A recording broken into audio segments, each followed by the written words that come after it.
جنہوں نے محنت کی ہے ان طلباء پر، یہ سب سے زیادہ لائق مبارکباد ہے، قابل مبارکباد ہے۔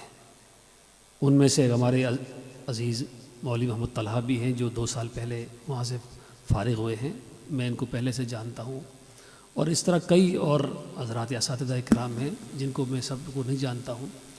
بہرحال سب کی محنتیں ہیں، یہ جو اساتذہ کرام نے جو آج محنت کی ہے جس کا نتیجہ ہم نے دیکھا ہے، تو اللہ تعالی ہمیں اپنے اساتذہ کی بھی قدر کرنے کی توفیق عطا فرمائے۔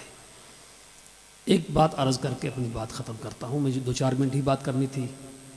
ایک مرتبہ رائے پور میں گیا، مفتی عبدالقیوم صاحب رائے پوری رحمۃ اللہ علیہ کے انتقال کے 2-3 ہفتے کے بعد موقع ملا۔ ایک ہمارے دوست میرٹھ سے تھے، کچھ سہارنپور سے، کچھ اس طرح ہم 5-7-8 لوگ ہو گئے۔ رات قیام کیا، ذکر کی مجلس میں شرکت ہوئی۔ میں نے ان سے کہا کہ یہاں ایک سائیں عبداللہ کے نام سے ایک بڑے بزرگ رہتے ہیں، مجھے ان سے ملنا ہے۔ ان کی کرامات اور ان کے بارے میں بہت ساری میں نے باتیں سنی ہیں، بہت جلدی اور بہت زیادہ ان کو کشف ہوتا تھا، تو ان کے واقعات بہت سن رکھے ہیں، کیا ملاقات ہو سکتی ہے؟ ایک صاحب نے فون کیا اور دوبارہ جواب دیا کہ وہ موجود ہیں، زید پور گاؤں ہے، وہاں پر ملاقات ہو سکتی ہے۔ جمعہ کا دن تھا، گاڑی کی ہم لوگ پہنچ گئے۔ صبح کا وقت تھا، چھوٹا سا گاؤں، چھوٹی سی بستی۔ درخواست دی، وہاں پر ایک صاحب گئے کہ دیوبند سے کچھ علماء ملنے کے لیے آئے ہیں۔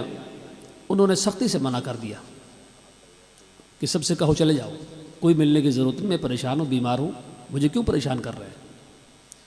اب ہم لوگ پریشان ہو گئے۔ میں مسجد میں بیٹھ گیا، دروشی پڑھنے لگ گیا، ہر مرض کی دوا صلی اللہ علیہ وسلم۔ تھوڑی دیر کے بعد میں ہمارے ساتھیوں کا مشورہ ہوا کہ ہم تو یہیں کے رہنے والے ہیں، مولوی صاحب جو ہے دیوبند سے آئے ہیں، کم سے کم ایک سے ملاقات ہو جائے۔ دوبارہ درخواست کی، چھوٹی سی کٹیا بنی ہوئی تھی، جھونپڑی بنی ہوئی تھی، رخ اس کا دوسری طرف تھا، تو سامنے آنے کی اجازت بھی نہیں تھی۔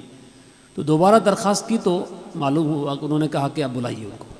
اب میں پہنچا تو مجھے کہا کہ آپ باہر کھڑے رہیے، میں کھڑا ہوا۔ خیر کئی سوالات کیے، میں وہ تفصیل میں جانا نہیں چاہتا ہوں کہ آپ کے ساتھ اتنے لوگ ہیں، ایک آدمی اس طرح بھی ہے، پینٹ شرٹ کے اندر ہی ہیں۔ میں نے اقرار کیا، خیر اندر بیٹھایا، پھر مہمان نوازی بھی کی انہوں نے جو نصیحتیں کی، تقریباً 23 نصیحتیں کی، جس کو میں نے اپنی ڈائری کے اندر محفوظ کیا۔ 2 چیزوں پر زور دیا ان 23 میں سے۔ ایک تو زور اس پر دیا کہ اس ایمان والے کی کامیابی کا راز دنیا اور آخرت کے اندر محمد الرسول اللہ صلی اللہ علیہ وسلم کی سنتوں کے اندر ہے۔ آپ کی سنتوں سے ہٹ کر کامیابی نہیں مل سکتی ہے، نہیں مل سکتی۔ ہمیں دودھ پلایا اور جو پیالیاں تھی ان کو بھی چٹوایا، اور کہنے لگے میں نے ایسا کیوں کہ معلوم ایمان والا جب کھانا کھاتا ہے تو جو پیچھے بس جاتا ہے، ایک لقمہ یا چند دانے ہوتے ہیں پلیٹ کے اندر جو رحمت اور برکت والے ہوتے ہیں، انسان اس کو چھوڑ دیتا ہے۔ ایک سنت کی طرف توجہ دلائی، ہر سنت کے اندر حکمتیں اور راز ہے۔ اللہ تعالیٰ ہمیں سنتوں پر عمل کرنے کی توفیق عطا فرمائے۔ آخر میں جب چلنے لگے تو ایک صاحب نے تعارف کرا دیا، اور تعارف یہ کرایا کہ حضرت یہ بیٹھے ہوئے ہیں، یہ مظاہر علوم کے فارغ ہیں۔ دوسرے بیٹھے ہوئے تھے، کہا کہ یہ مفتاح علوم جلال آباد کے فارغ ہیں۔